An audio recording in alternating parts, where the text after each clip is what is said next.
Harapkan pemerintah bisa memberikan kelegaan ya kepada masyarakat.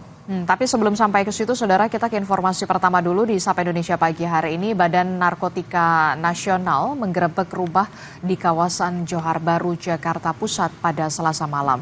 Lebih dari 25 kg sabu ditemukan tim BNN dari rumah pelaku.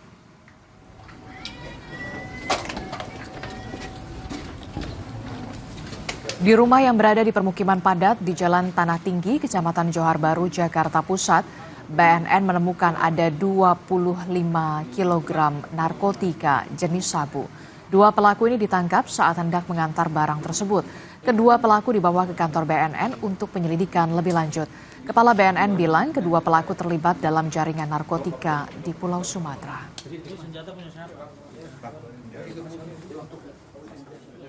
Ya, tadi baru dihitung kurang lebih 25 kg.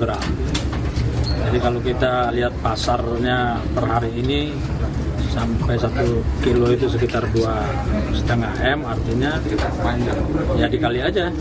Berarti lebih dari 30 M ya, 25-50 M lah harga barang bukti yang sekarang kita pegang.